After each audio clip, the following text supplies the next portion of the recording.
አንደኛ በለሲቱ አብባለች፣ እስራኤል ጠንክራለች። ሁለተኛ የተበተነው ኃይል መሰብሰብ ጨርሷል፣ ይሄው እየተጠናቀቀ ይገኛል። ሶስተኛው የነቢዩ የኢሳይያስን የቅዱስ ጳውሎስን ትንቢት ደግሞ መፈጸሙ ቀርቧል። በተለይ እኔ የሚጨንቀኝ ጌታ ሆይ ሃይማኖት የሚያስክድ መከራ ሳይመጣብን ጌታ ሆይ ቶሎ ወደዚች ከተማ ውሰደን ብንለው አይሻል? የሚያስጨንቅ መከራ መጥቶ አንተን ሳንክድህ ጌታ ሆይ ናና ውሰደን ብንለው አይሻል? እንዳመን እንዳስቀደስን እንደቆረብን ቤተ መቅደስ እንደተመላለስን የዚህ ዓለም ሐሳብ ሳያታልለን የዓለም ምኞት ሳይማርከን የዓይን አምሮት ሳያስቀረን አንተን ብቻ እያየን ጌታ ሆይ እባክህ ናና ውሰደን ብንለው አይሻል? ሳንጠራጠር ሳንክድህ በመከራዎች ብዛት የሚመጣውን ዓለም ትተን ለዚህ ዓለም ሳንገዛ ጌታ ሆይ እባክህ ናና ውሰደን ብንለው አይሻል? በለስ ጫፏ ሲለሰልስ ቅጠሏም ሲያቆጠቁጥ በጋ እንደቀረበ እንደምታውቁት ሁሉ እስራኤልም እንደዚህ ስትሆን በደጅ እንደቀረብኩ ወቁ እያላቸው ነው። እስራኤል ወደ ኃያልነት መጥታለች። በለሲቱ አብባለች። በዙሪያዋ ያሉትን መጎሰም ይዛለች። ደክማ የነበረችው ጉልበተኛ ወደ መሆን መጥታለች። ተበትና የነበረችው ተሰብስባለች። ነቢዩ ዳንኤል በትንቢተ ዳንኤል ምዕራፍ 7 ላይ እንዲህ የሚል ትንቢት ተናግሯል። የተበተነው ኃይል መሰብሰብ በጨረሰ ጊዜ ፍጻሜ ይሆናል ይላል። ይሄው እንደምታዩት ዓለምን ወደ መቆጣጠር ቀረበ። ኃያል ሆኑ፣ በረቱ። በቅርቡም ሰምቻለሁ 200 አይሁዳውያንን ከኢትዮጵያ እንኳን ሰብስበዋል ሲባል ሰምቻለሁ። አዎ ሁለተኛው የነቢዩ ትንቢት እየተፈጸመ ነው። የተበተነው ኃይል እስራኤል መሰብሰብ እያበቃ ነው። ያን ጊዜ ፍጻሜ ይሆናል የተባለው ቃል መፈጸሙ አይቀሬ ነው።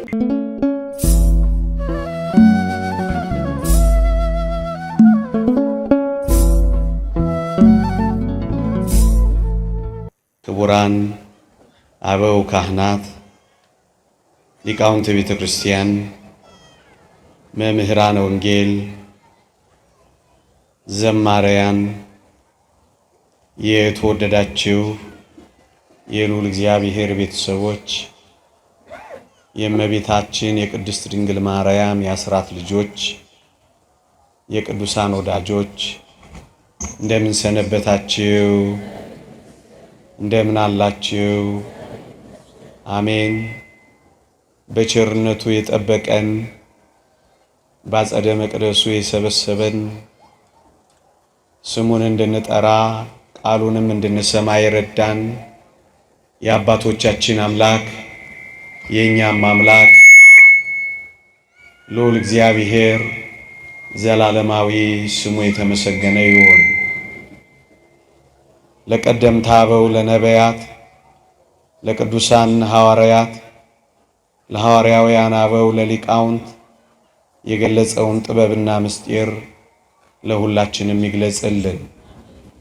ከዚህች ዕለት በረከት ረድኤት ለሁላችንም ያሳትፈን። ሰምተን ለመጠቀም እግዚአብሔር ይርዳን። አሜን። በዚህ የምትኖር ከተማ የለችንም፣ ትመጣ ዘንድ ያላትን እንፈልጋለን እንጂ። የሐዋርያው የቅዱስ ጳውሎስ መልእክት ወደ ዕብራውያን ሰዎች ምዕራፍ 13 ቁጥር 14 በዚህ የምትኖር ከተማ የለችንም።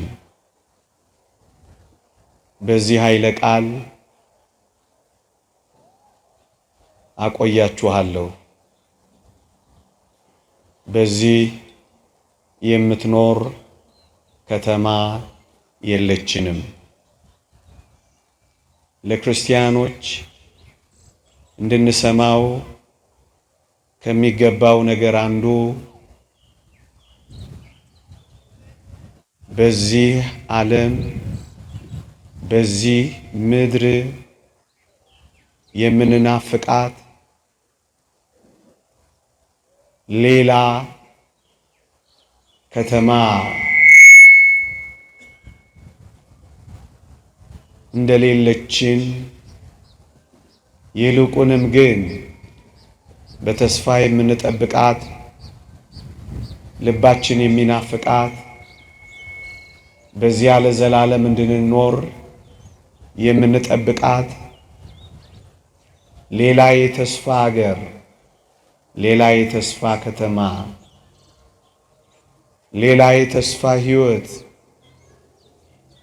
እንዳለን አድራሻዋንም ከተማዋንም ማወቅ ይገባናል። በዚህች ምሽት ከብዙ በጥቂቱ ከረጅሙ ባጭሩ ጥቂት ደቂቃ ማቆያችሁ በዚህ የምትኖር ከተማ የለችንም፣ ትመጣ ዘንድ ግን ያላትን እንፈልጋለን። የምንፈልጋት ከተማ አለችን። በዚህ ሳምንት ሁላችሁም እንደምታውቁት ስለ ጌታችን መምጣት በቤተ ክርስቲያን ተምራችኋል። ከዛው ጋር የተያያዘ ሐሳብ ነውና ነገሩን ለማጽናት እኔም ባነሳው ወደድኩ። ጌታችን በዚህ በማቴዎስ ወንጌል ምዕራፍ 24 ላይ የመጨረሻ ምልክት ለቅዱሳን ሐዋርያት ሲነግራቸው ድንጋይ በድንጋይ ላይ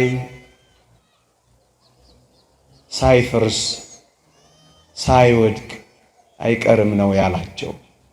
እውነት ነው። ያማረው መቅደሳቸው ፈርሷል። እውነት ነው። አይተውት የተደነቁበት መቅደሳቸው እንዳልነበር ሆኗል። ጌታችን የጀመረው በልባቸው ውስጥ ስለ መቅደሳቸው የነበረውን የገነን አመለካከት በማፍረስ ነው የጀመረው። ነገሩ ከዚህ ቢጀመር ተገቢ ነው ወገኖቼ። ይሄንን ማሰላሰል ጠቃሚ ነው ወገኖቼ።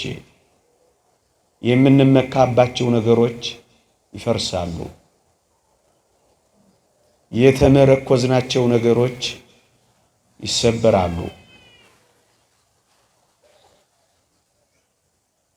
በእጆቻችን አፋችንን የጫንባቸው ያስደነቁን ያስገረሙን የዚህ ዓለም ጉዳዮች አንድ ቀን ያከትማሉ። ወገኖቼ መፈራረሳቸው አይቀርም፣ ማብቃታቸው አይቀርም። ከሱ ነው የጀመረው ጌታችን። ይልቅ ምን አለበት እግዚአብሔርን ቢያደንቁት ኖሮ? ይልቅ ምን አለበት እሱ ሊሰራ ያለውን ነገር ቢመሰጡበት ኖሮ? ልባቸው፣ ቀለባቸው፣ ሐሳባቸውም ያለው የሰሩት መቅደሳቸው ላይ ነው። ግን እኮ የሚፈርስ ነው ወገኖቼ። የኔና የናንተ ልባችን፣ የኔና የናንተ ሐሳባችን፣ የኔና የናንተ መንፈሳችን፣ የኔና የናንተ ናፍቆታችን፣ የኔና የናንተ ትኩረታችን በዚህ ዓለም ላይ ይሆን? እመኑኝ፣ አንድ ቀን መፈራረሱ አይቀርም። አንድ ቀን መነቃቀሉ አይቀርም። አንድ ቀን መውደቁ አይቀርም። አንድ ቀን መጥፋቱ አይቀርም። ለዚህ ነው ጌታችን ከሚፈራርሰው ነገራቸው፣ ከተመኩበት ትምክህታቸው፣ ከተደነቁበት መደነቃቸው ዘወር ሊያደርጋቸው እንዴት ተናገራቸው።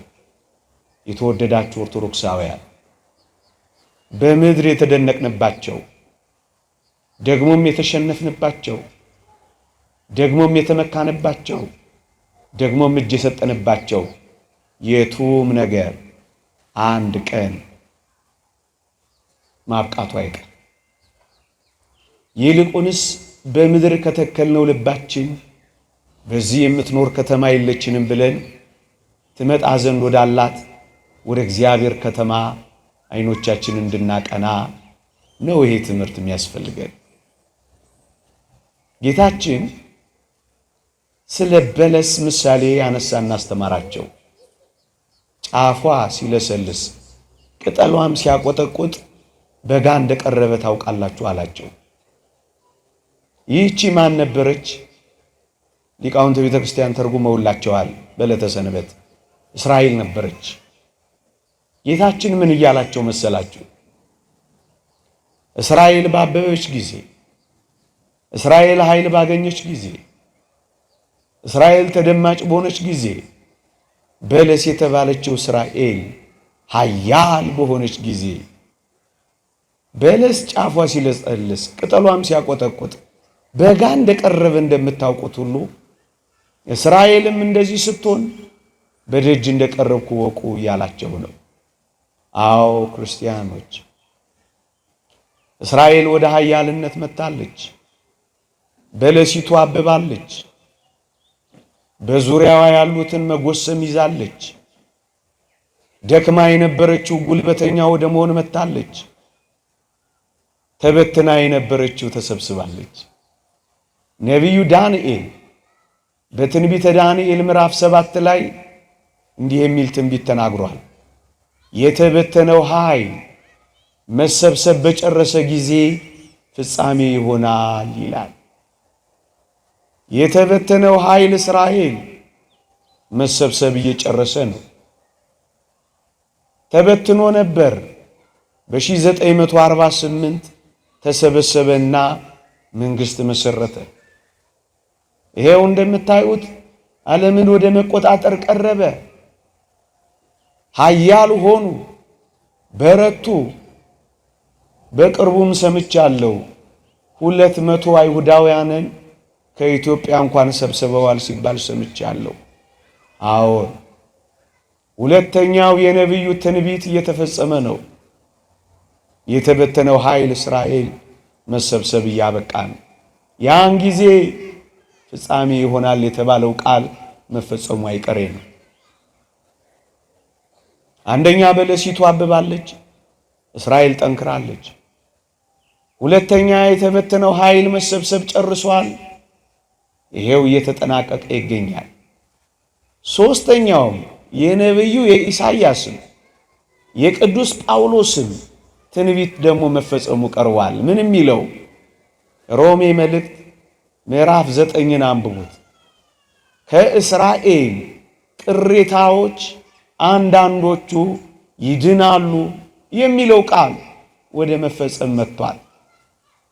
እንዴት?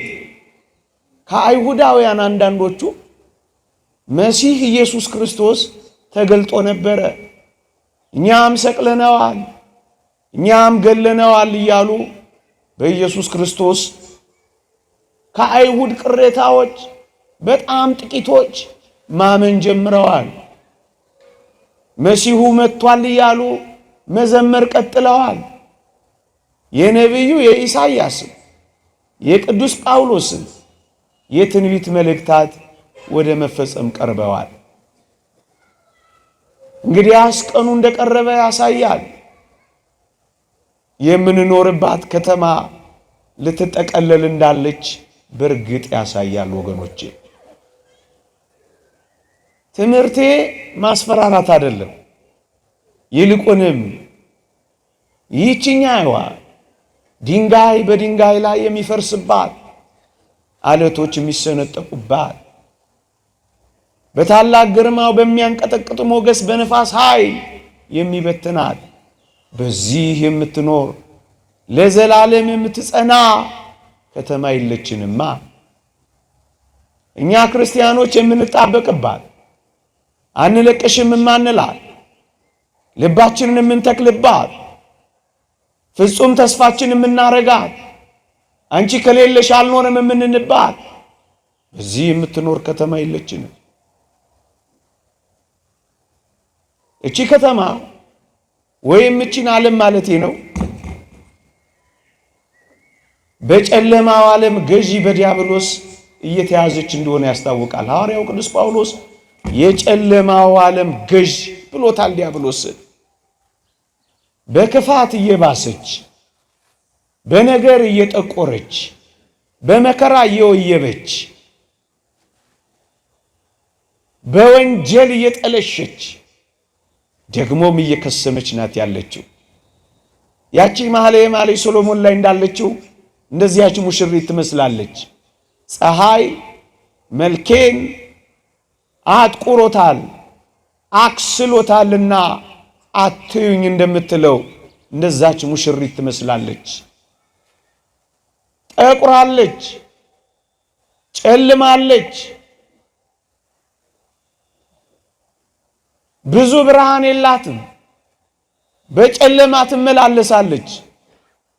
የጽድቅ ሥራ ርቋታል፣ ከንቱነት በስቶባታል፣ ጨለማ የወረሳት መስሏል። እዚህም እዚያም ጨለማ፣ እዚህም እዚያም ደስ የማያሰኙ ወሬዎች፣ የጨለማው ዓለም ገዢ ሥራዎች በዓለማችን ላይ ነግሷል። በዚህ ምክንያት ይህች ዓለም በጨለማው ገዥ ቁጥጥር ውስጥ የምትገባ ትመስላለች። ታዲያ በዚህ በጨለማ ውስጥ የምትኖር ከተማ አለችን? ክርስቲያኖች የለችንም። ታዲያ የኔና የናንተ ከተማ ማን ናት? የምትመጣው ናታ። እሷ ምን አይነት ናት? ጨለማ የሌለባት ከተማ። እሷ ምን አይነት ናት? የብርሃን ጎርፍ፣ የብርሃን ሿሿቴ የሚጎርፍባት ከተማ፣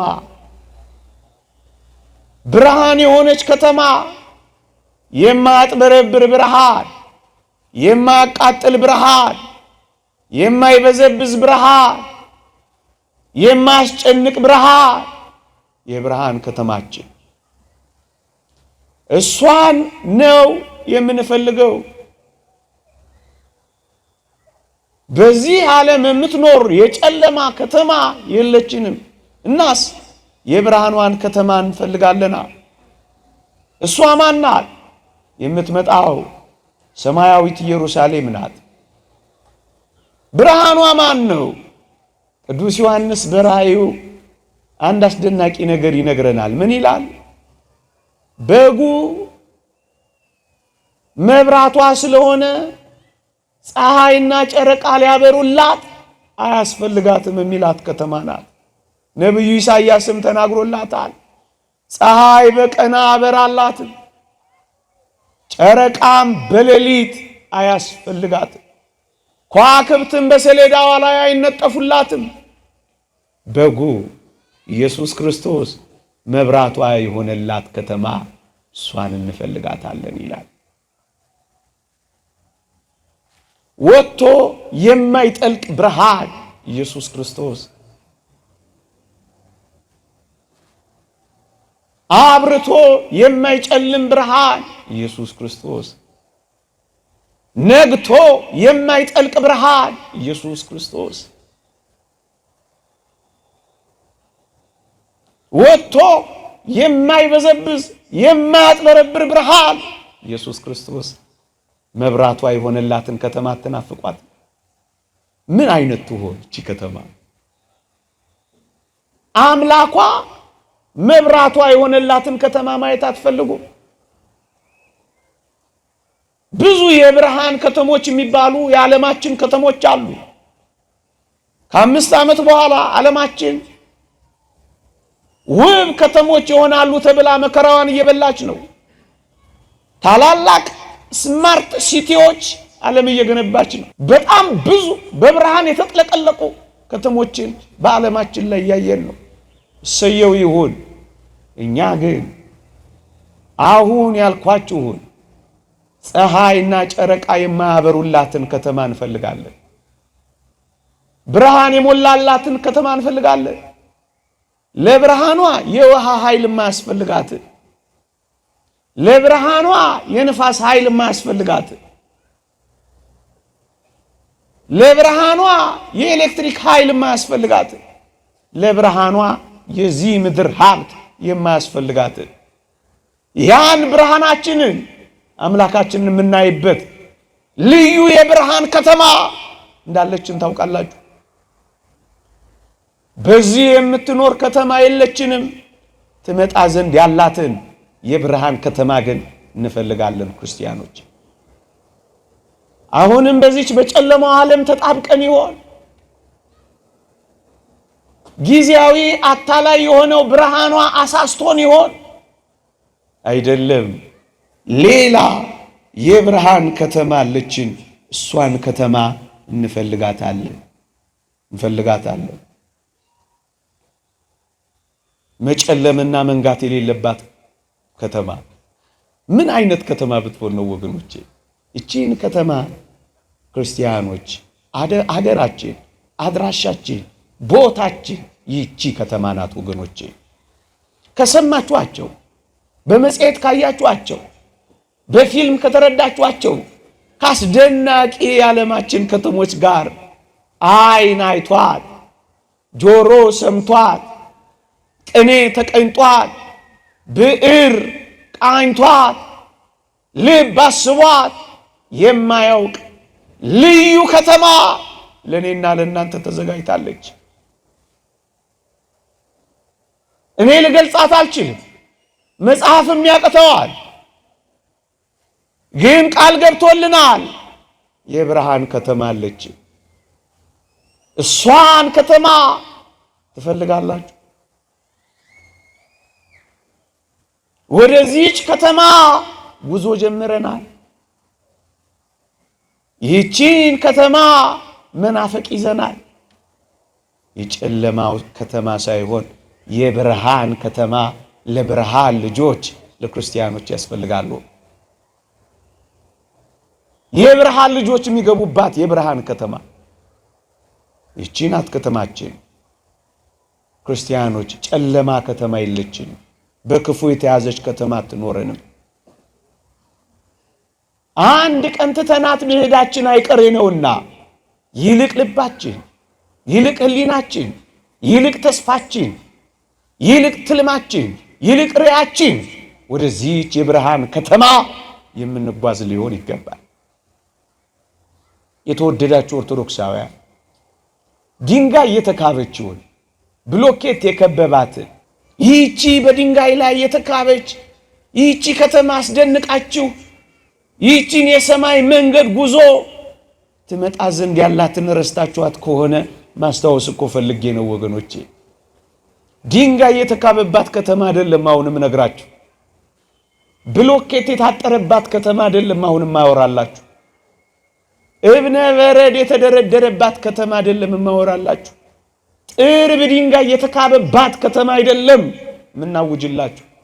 እና ምንድነው ካላችሁ ወይ ከተማይቷም ወርቅ ነበረች ይላል። ለንጽጽር ያክል እንጂ ከዛ በላይ ናት። ብሎኬትና የድንጋይ ካብ እንዳይመስላችሁ። ቅዱስ ዮሐንስ በራእዩ እንደነገረን ኢያስጲድ በሚባል ልዩ ማዕድን ቅጥሯ የሆነላት ከተማ አለቻችሁ ይላል። ምን አይነት ከተማ ትሆን ወገኖቼ? እንደውም አንድ አባት ሲናገር አንድ ሰው አይቷት 70 እና 80 ዘመን ፈዞ ይቆማል ይላል። ፈዘን የምንቆምባት እያደነቅን ሕይወት የምንረሳባት እግዚአብሔር ለሞተላቸው ልጆቹ ያዘጋጃት ምን አይነት ከተማ ትሆን ወገኖቼ? እንዴ ደረጃዎቿ እንቁ የሆኑላት ምን አይነት ከተማ ትሆን? ከተማይቱ ወርቅ የሆነች ምን አይነት ከተማ ይሆን? ቅጥሯ ኢያስጲድ የሆነላት ምን አይነት ከተማ ይሆን? ውሸት መስሏችሁ ነው? የተገለጸው በጣም ትንሽ ነው። በቃላት ተገለጸ እንጂ ከዚህ በላይ ነው ጉዳዩ። የተመሰለለት ከዋናው በታች ነው ወገኖቼ። ዋናው እጅግ በጣም ልዩ ነው። ወደዚህች ከተማ መሄድ ትናፍቃላችሁ? ቢያንስ አድራሻዋን ተነጋግረን ሁላችንም እንድንናፍቃት ደግሞም እንድንጓጓላት ትመጣ ዘንድ ያለችውን በተስፋ እጆቻችንን ዘርግተን እንድንጠብቃት እኮ ነው ይህቺ ወርቅ የሆነች ከተማ የምታስፈልገን። የትኛውን የመሰጣችሁ? የትኛው G+ ምንትስ ነው ከቤታችሁ ወጣችሁ ወደዚህ የወርቅ ከተማ መግቢያ ደጅ ወደዚህ ቤተክርስቲያን እንዳትገቡ ያደረጋችሁ? የትኛው ቤታችሁ አሰራችሁ? የትኛው ካባችሁ ያዛችሁ? የትኛው ክምራችሁ አስቀራችሁ? ሌላ ሀገር። ለዚህ እኮ ነው መጽሐፍ ሀገራችን በሰማይ ነው ያለው። ወገኖቼ ሀገራችንማ በሰማይ ነው። በሰማይ ሀገር አለን። የውሃ ግድግዳ የደም መሰረት ያለው የሰማይ ቤት ተዘጋጅቶልናል። ሌላ ከተማ አለችን። እሷን አድራሻዋን ነው ቀስ እያልኩ እየነገርኳችሁ ያለሁት ወገኖቼ። በዚህች አሁን በምንኖርባት ከተማ የተወደዳችሁ ኦርቶዶክሳውያን ምን እንዳለ ታውቃላችሁ? አሁን በዚህች በሚኖሩት ላይ ቅዱስ መጽሐፍ እንደሚናገረው ይልቁንም በመጨረሻው ዘመን መፍራትና መንቀጥቀጥ ዝንጎችን ያዛቸው እንዳለ የተዘናጋነውን መፍራትና መንቀጥቀጥ ሳይዘን አይቀርም ወገኖቼ። ድንጋጤ አለ፣ ሁከት አለ፣ ፍርሃት አለ፣ መንቀጥቀጥ አለ፣ ስጋት አለ። ምን እንወሻሻለን? ስለ ነገ ስጋት አለን። ስለ ነገ ፍርሃት አለን። ስለ ነገ መጨነቅ አለን። ስለ ነገ መቀጥቀጥ አለን። ስለ ነገ መታወክ አለን። ፍርሃት በኑሯችን መካከል ፍርሃት፣ በመውጣት መግባታችን መካከል ፍርሃት፣ በዚህም በዚያም ፍርሃት፣ ወገኖቻችንን ባለማመን ፍርሃት። በፍርሃት ተውጠናለን። ምናልባት እግዚአብሔር በእኛ በዚህ መካከላችን አላረገውም እንጂ ይኸው በወንድሞቻችን በወገኖቻችን ያለው ፍርሃት ምንኛ ከባድ። የቆምንበትን መተማመን ያልቻልንበት ፍርሃት ነው ውስጣችን ያለው። ነገን ከተስፋ ይልቅ ስጋት ሆኖ ፍርሃት ከያዘን ቆየ። ዓለማችን ሁሉ በዚህ ፍርሃት ትይዛለች። የቴሌቪዥናችንን መስኮት ጨክነን አይኖቻችንን ተክለን ማየት ካቆመ ስንት ጊዜ አለ። የእናንተን አላቅም። እኔ ከተቆራረጥኩ ቆይቻለሁ። የሕፃናትን ደምና እንባ ማየት እንዴት ይቻላል? ታላላቅ የዓለም ሚዲያዎች በሙሉ የዜና ሽፋናቸው ፍርሃት ነው። ለወትሮ የተባበሩት መንግስታት በር ላይ የጻፉት ሰይፋቸውን ማጭድ ጦራቸውን ማረሻ ያደርጋሉ ብለው ነበረ፣ ግን አላረጉትም። ሰይፋቸውን ሰርጓጅ መርከብ ሰሩበት፣ ጦራቸውንም ሴጣኑ የሚባል ቢነካ ድምጥማጥ የሚያጠፋ መሳሪያ አመረቱበት። በጦር መሳሪያ ትንንቅ ፍርሃት። ታዲያ እቺ የምንኖርባት ዓለም የፍርሃት ዓለም አይደለችም? የሚያስፈራ ያለባት፣ ሰው የሚያስፈራ፣ አውሬ የማያስፈራው ሰው የሚያስፈራው ነው የተገላበጠባት አይደለም?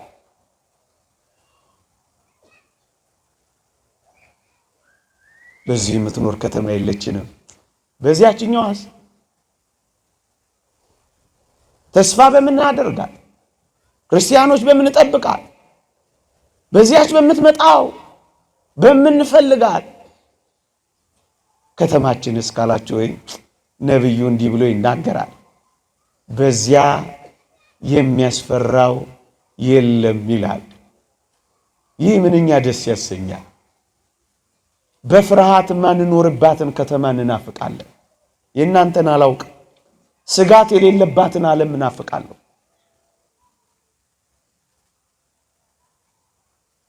የሚያስፈራው የሌለባትን ዓለም እንፈልጋለን ማለት እኮ ነው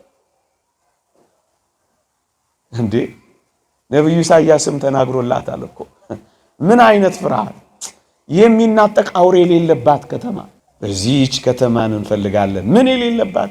ፍርሃት የሌለባት፣ ያለ ፍርሃት ያለ ስጋት የምንኖርባት ይህችን የምትመጣውን ከተማ እንፈልጋታለን። ፍርሃት የሌለባትን ከተማ፣ ጭንቀት የሌለባትን ከተማ፣ ስጋት የሌለባትን ከተማ፣ ሕሊናን የሚወጥር ልብን የሚያደክም ፍርሃት የሌለባትን ከተማ። ስለ ልጆቻችን ፈርተናል። ምን ስንቱ አስጨነቀን። ፍርሃት የሌለባትን ከተማ እንፈልጋለን። ፍርሃት የሌለባትን ከተማ እንፈልጋለን። በዚያ የሚያስፈራው የለም። እንዲህ ይላል፣ አንበሳም አይኖርበትም፣ ነጣቂ አውሬም አይወጣባትም፣ ከዚያም አይገኙም ይላል ነብዩ ኢሳይያስ። ክፉዎች አይገኙባት፣ አጋቾች አይገኙም፣ አስጨናቂዎች አይገኙም። ቺን ከተማ አትናፍቋት።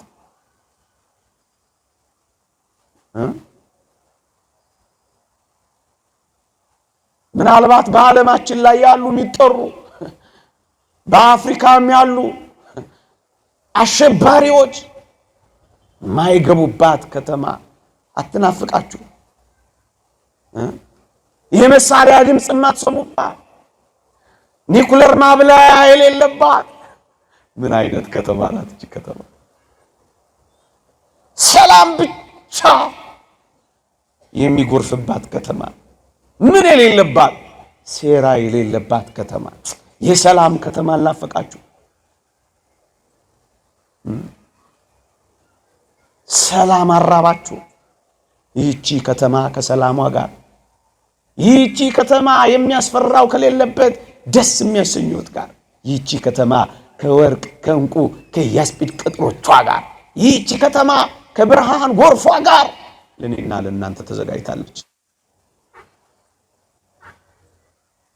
የሰላም ከተማ ናት። የክፋት ከተማ፣ የጸብ ከተማችሁን አንፈልግም በሏቸው። የሚያስፈራ ከተማችሁን አንፈልግም በሏቸው። እንኖርባታለን ግን አንጣበቅባትም። እንመላለስባታለን ግንስ ቀልባችንን አንስታ እናልፍባታለን፣ እናገድምባታለን እንጂ አንኖርባትም። ቁጥር 20 ላይ የበዓላችንን ከተማ ጽዮንን ተመልከት፣ ዓይኖቼ የሰላም ማደሪያ ካስማውም ለዘላለም የማይነቀል አውታሩም ሁሉ የማይበጠስ የማይወገድ ድንኳን የሆነውን ኢየሩሳሌምን ያያሉ ይላል። የማትነቀለውን ከተማችንን እንፈልጋለን። የማትናወጸውን ከተማችንን እንፈልጋለን። ሁከት የሌለባትን ከተማችንን እንፈልጋለን። የጸጥታ አስከባሪ የሌለባትን ከተማችንን እንፈልጋለን። ሚሊሻ የማይሰማራበትን ከተማ እንፈልጋለን። ተዋጊ የሌለባትን ከተማ እንጠብቃለን። እሷ ናት ከተማችን። ቺን ድንኳን፣ ቺን የሰላም ከተማ እንጠብቃለን ወገኖቼ። ይቺ የምንኖርባት ከተማችን ዓለማችን ማለት ነው። በነገራችን ላይ ሁላችሁም ታውቃላችሁ፣ በሽታዎች የሚፈበረኩባት፣ በዚህ ምክንያት መድኃኒቶች እና ክትባቶች የሚቸበቸቡባት፣ በዚህ ምክንያት የእግዚአብሔር ፍጥረታትና የእግዚአብሔር ልጆቹ በማይታወቅ ረቂቅ ጥበብ ቁጥራቸው የሚቀንስባት፣ ሆን ተብለው በሚፈበረኩ የላቦራቶሪ ውጤቶች ሰው የሚጨነቅባት ይቺ ከተማ የበሽታዎች መራቢያ ናት። ህመም ያለባት፣ ስቃይ ያለባት፣ ማቃሰት ያለባት፣ መገላበጥ ያለባት፣ ጥዝጣዜ ያለባት፣ ሊነገር የማይችል ቁስል ያለባት፣ እንኳን ለማየት ለማሰብ የሚያቅት ህመምና ደዌ የበዛባት ከተማ ናት። ይቺን ከተማ አይደለችም እናስ ትመጣ ዘንድ ያለችውን ከተማ እንናፍቃለን። ትመጣ ዘንድ ያለችውን ከተማ እንጠብቃለን። እሷስ ምንድናት ካላችሁ ነብዩ የተናገረላት ነው። ምን ብሎ? በዚያ የሚኖር ታመም ያለው ኃይልም ይላል። በሽታ የሌለባት ከተማ፣ ያቃሰቱ ዳግመኛ ማያቃስቱበት፣ የካንሰር ሴሎች የሌሉበት ከተማ፣ የክፋት በሽታዎች የማይገቡባት ከተማ፣ ማነስ መብዛት የማይታይባት ከተማ፣ ህመም ከቶ የማይታሰብባት ከተማ፣ ዶክተሮች የሌሉባት ከተማ፣ ፋርማሲዎች የሌሉባት ከተማ፣ ሲቲ ስካንና ኤምአርአይ የማይታይባት ከተማ፣ ማቃሰት የሌለባት፣ ማገላበጥ የሌለባት፣ ሆስፒታል ሰልፍ የሌለባት። ምድር ላይ ብትኖር ይሻልሃል ከደዌ ጋር ወይስ በሰማይ በጣም ምርጥና ተፈላጊ የሆነ በአብርሃም እቅፍ መኖር ትመርጣለህ ብትሉት አልወርድም ብቻ ነው የሚላችሁ ወገኖቼ። ምን ነው እኛ አልታመምን እንደሆነ ሌሎች ታመው ያቃሰቱ አይደል? እኛ አልወደቅን ከሆነ ሌሎች ወድቀው ይሆን? ናላም ያዞር ህመም ያዛቸው በሰው እጅ የተጎዱ ስንት ናቸው? ህመምና ጥዝጣዜ ያለባትን እቺን ከተማ እንፈልጋለን። ይልቅስ መታመም የሌለባት እንደውም ነብዩ ኢሳይያስ እንዴት ብሎ እንደሚገልጻት ላንብብላችሁ። ምን ይላል? እውሮች የሚያዩባት ያላል።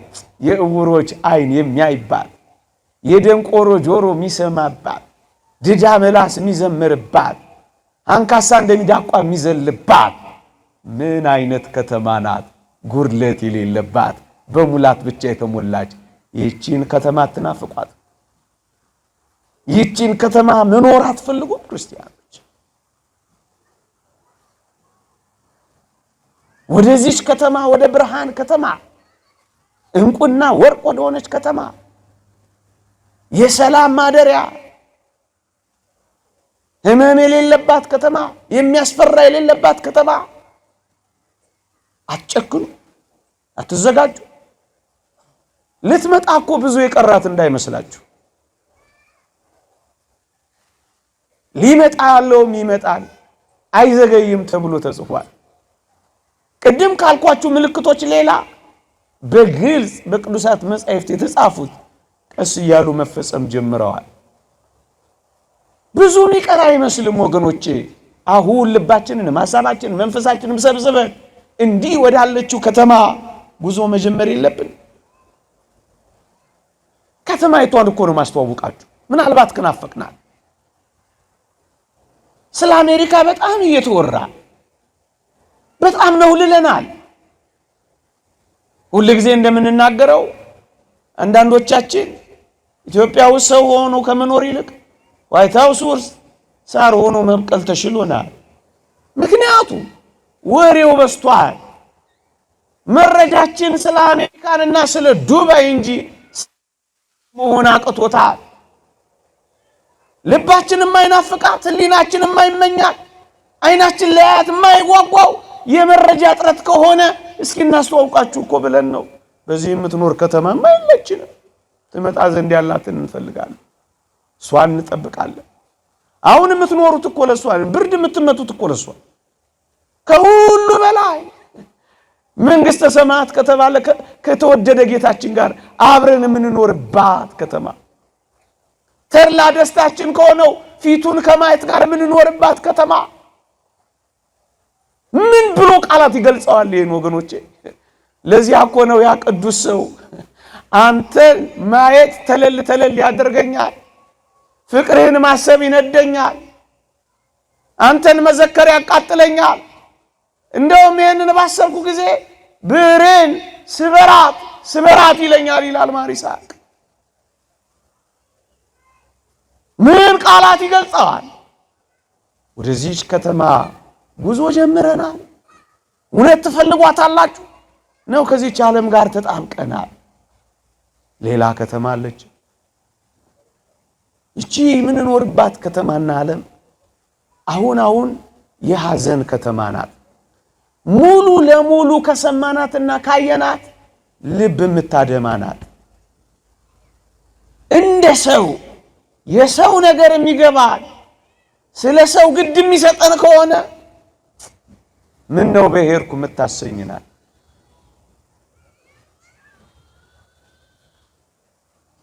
ሐዘን የበዛባት፣ ዋይታ የበዛባት፣ ለቅሶ የበዛባት፣ ግፍ የበዛባት፣ ጭካኔ የበዛባት። ታዲያ እንዲህ ባለው ሐዘን ውስጥ ዘላለም ተጥላችሁ መኖር ትፈርዳላችሁ? ምናልባት ዛሬ ስቃችሁ ከሆነ ምናልባት ነገ ደግሞ የኛ የማልቀስ ተራ ይሆን? ምናልባት ዛሬ ፈንጥዘን ከሆነ ነገ የመኮራመት ወረፋኛ ጋር ይደርስ ይሆን? አንተ እንደነሱ እነሱ እንዳንተ አንድ ቀን ቦታ መቀያየር ወረፋው ይደርስ ይሆን? ሐዘናቸው ሐዘናችን፣ ለቅሷቸው ለቅሷችን፣ ስሜታቸው ስሜታችን፣ ህመማቸው ህመማችን፣ ቁስላቸው ቁስሏችን፣ መድማታቸው ነው? እንደ ክርስቲያን ወግ ነው የምንኖረው? ራሳችንን ከታመሙት ጋር እንቆጥራለን? ይህ እኮ የወንጌል የጽድቅ አንዱ መንገድ እኮ ነው። ሐዘን ሐዘን ሐዘን ይህች ዓለም ጆሮን ጭው የሚያደርግ አንዱን ስንሻገረ ወደ አንዱን አለፍነው ስንል ሌላ ጎርፍ፣ አንዱን ተጠለልነው ስንል ሌላው ዶፉ ሐዘን። ታዲያ በዚህች የሐዘን ከተማ በዚህች የሐዘን ዓለም በቃ ዝም ብለን መኖር ነው የምንፈልገው? አይደለም። እንደ እግዚአብሔር ቃል በዚህ የምትኖር በሐዘን የምትኖር ከተማ የለችም። እና ምን እንፈልጋለን? ሐዘን የሌለባትን ከተማ እንፈልጋለን። የእግዚአብሔር ቃል እንዲህ ይላል፣ ክርስቲያኖች ከእንግዲህ ሐዘን የለም፣ ዋይታም የለም፣ ጩኸትም የለም፣ ስቃይም የለም። በግልጽ የተጻፈውን ቃል ነው የምነግራችሁ። ይህ ዘመን አይናፍቃችሁ፣ ሐዘንም እንዲያቆምበት። ስንቶች ተሰቃዩ፣ ስንቶች አለቀሱ፣ ስንቶች እርር ድብን አሉ፣ ስንቶች በሐዘን ተቆራመዱ፣ ስንቶች በሐዘን ቆሰሉ። ሐዘን የሌለባትን ከተማ ትናፍቁ። ስቃይ የሚያቆምባትን ከተማ፣ ዋይታ የሚያቆምባትን ከተማ፣ ጩኸት የሚያቆምባትን ከተማ። እንዲህ ይላል የእግዚአብሔር ቃል፣ እንባዎችንም ሁሉ ከዓይኖቻቸው ያብሳል፣ ሞትም ከእንግዲህ ወዲህ አይሆንም። ሐዘንም ቢሆን ወይም ጩኸት ወይም ስቃይ ከእንግዲህ ወዲህ አይሆንም። እቺን ከተማ ትናፍቁ፣ እቺን ከተማ ትናፍቁ። ማንም እንደማያዝን፣ ማንም እንደማይጮህ፣ ማንም እንደማይሰቃይ በዚህች ከተማ በዚህች ዓለም ላይ ዋስትና የለውም። ባለጸጎች ደህይተው አይተናል፣ ዋስትና የለንም። ባለ መሳሪያዎች፣ ባለ ጉልበቶች፣ አዋቂዎች ማንም ዋስትና እንደሌለው አይተናል። ዋስትና ያለን በሰማይ ብቻ ነው። በዚህች የምትኖር ከተማ የለችም፣ የሐዘን ከተማ የለችም። ትመጣ ዘንድ ያላትን እንጠብቃለን፣ ትመጣ ዘንድ ያላትን እንፈልጋለን። ይልቅ የሰርግ ከተማ የሆነችውን፣ ይልቅ የዝማሬ ከተማ የሆነችውን፣ ይልቅ የደስታ ከተማ የሆነችውን፣ ይልቅ የሳቅ ከተማ የሆነችውን፣ ይልቅ የፈንጠዝያ ከተማ የሆነችውን፣ ይልቅ ሁከት የሌለባት የጸጥታ ከተማ የሆነችውን እሷን እንናፍቃለን። የተወደዳችሁ ኦርቶዶክሳውያን ይቺ ከተማ የሰርጋችን ከተማ ናት። ደግማታለሁ። ለበጉ ሰርግ የታጩ ንጽህናቸውን የጠበቁ ሃይማኖታቸውን ያጸኑ በከበረው ሥጋና ደም የተሞሸሩ እንደ አንዲት ንጽሕት ድንግል ለክርስቶስ ሊቀርቡ የተዘጋጁ እንደ አምስቱ ቆነጃጅት በተስፋ ከጌታቸው ጋር በዚህች ከተማ ሊኖሩ የሚጠባበቁ ሁሉ ሰርጋቸውን የሚያደርጉባት ድል ያለ የበጉ ሰርግ የሚደረግባት ከተማ እኮ ናት። ይህችን ከተማ ማየት ትፈልጋላችሁ? ቅዱስ ዮሐንስ በራእዩ ይህንን የገለጸልን የበጉ ሰርግ ራት ተዘጋጅቷል፣ ቤተ ክርስቲያንን ጥራት ሲል ድምፁ ይሰማል። ለእኔና ለእናንተ የተዘጋጀ ሰርግ አለ። የዚህ ዓለም ሰርግ ምንኛ ያስደስት! ሰማዕትነት ሊቀበል ሲል ነጭ ልብስ ለብሶ ወደ ሰማዕትነቱ መድረክ ወጣ። ወደዛ በደስታ ሲጓዝ ወንድሞቹ ከኋላ ሆነው አባታችን አባፋም ዛሬ ምን ነው ያለ ወትሮ እንዲህ አይነት የሰርግ ልብስ ነጭ ልብስ ለበስክ አሉት። ምን ብሎ መለሰላቸው ይባላል? ዛሬ የሰርጌ ቀን ነው አላቸው ይባላል። ምዕመናን የሰርጋችን ቀን የሚደርስበት ቀን እንደሆነ ታስባላችሁ?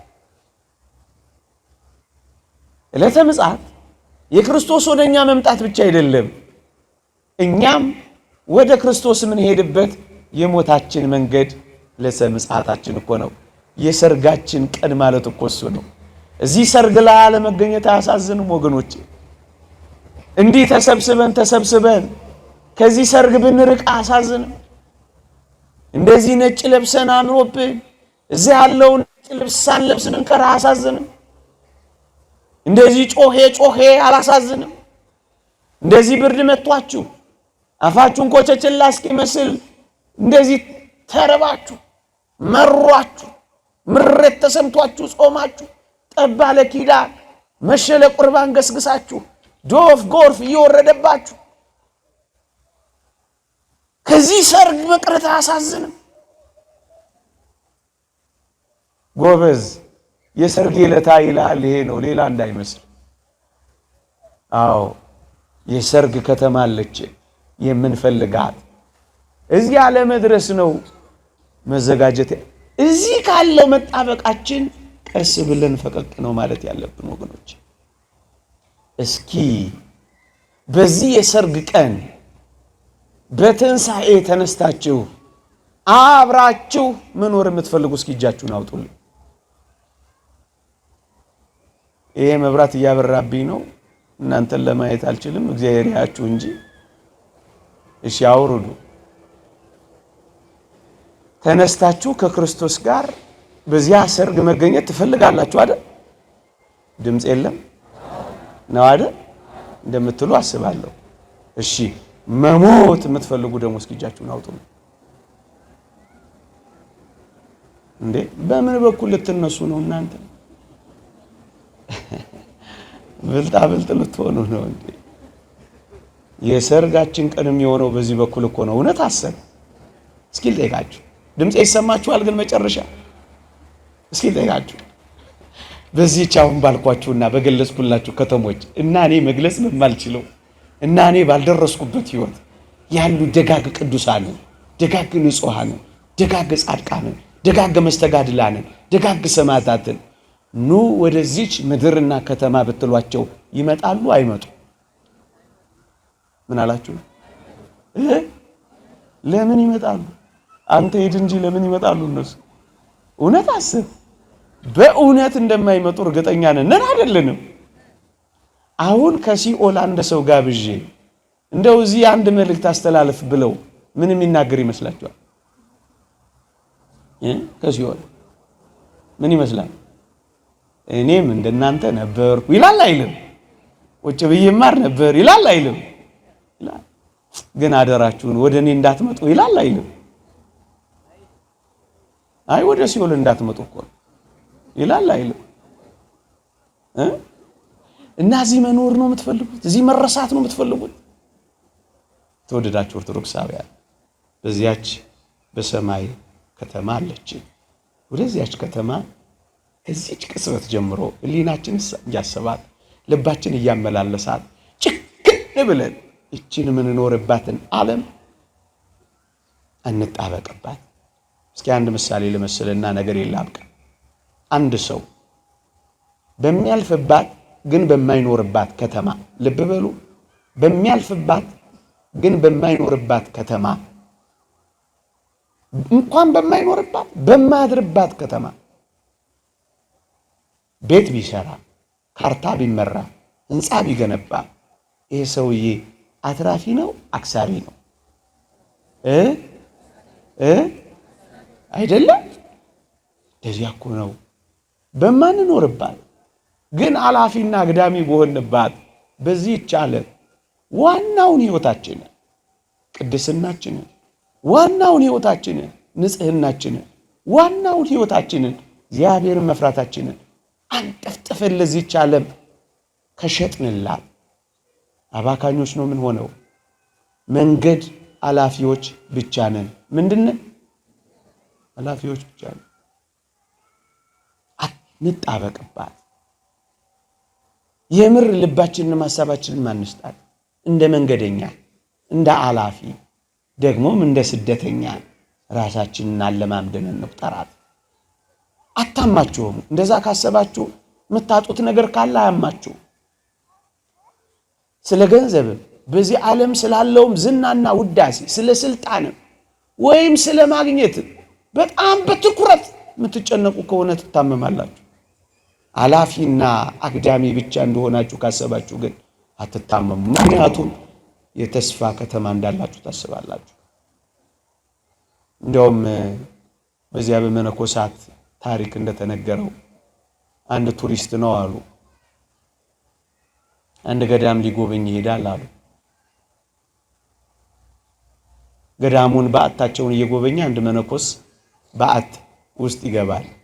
ሲያይ አንድ ሰሌን፣ ትንሽ ማሸለቢያ፣ አንድ ሳህን፣ ጥቂት መቅኑን ንፍሮ መቀበያ፣ አንድ ኩባያ ትንሽ ውሃ መጠጫ ብቻ ያያል። እና ቱሪስቱ ግራ ይገባውና ንብረት የት አለ፣ ሀብት የት አለ ብሎ ይጠይቀዋል አሉ።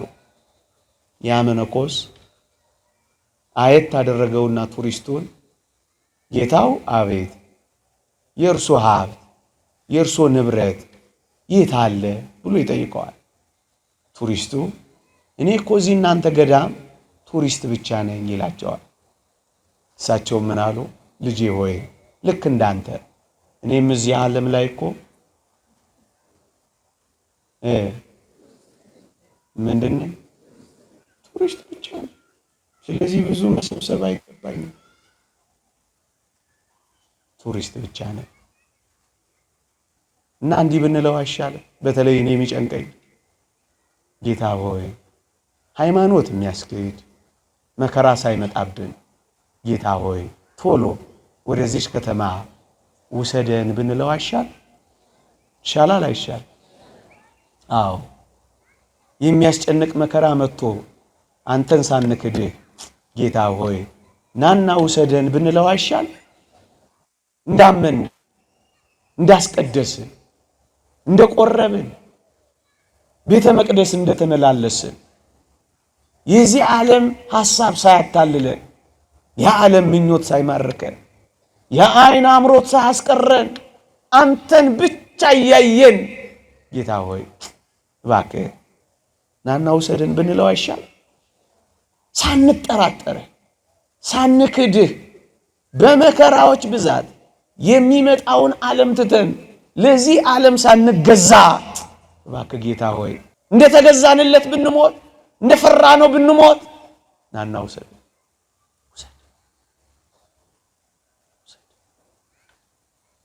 ጌታ ሆይ ቶሎናማ በዚህም አንጻር ብንለው ግሩም አይደል? አንተን ከምናጣ ይህን ከተማተን አንተ እንድናገኝ ይሄ ዓለም ከሚማርከን ማርኮን ከሚያስቀረን ከዚህ ሁሉ ከተማ በአፋ ሆነን ከምንጣል ጌታ ሆይ ፈጥነህ ናና ሰደ ነሞት እንደዚያ ብንለው ነው ወይስ እዚህ ከተማ መቅረት ነው የምትፈልጉት? እንጃ። ሴትዮዋ አሉ መድኃኔዓለምን አገኙት አሉ መንገድ ላይ ቁንጥንጥ አሉ። ሲያዩት ምን ነው አላችሁ አሉ። እድሜ ስጠኝ አሉት አሉ። እድሜያቸው 60 ነበር አሉ ያኔ። ስንት ልስጥሽ? 20። ወዲያው ሰጣቸው። በጣም ደስ አላቸው። ስንት ሆኑ? 80። አሁንም ደግሞ ፍንቅንቅ አሉ። መቼም የልብ አውቅ አይደል መድኃኔዓለም።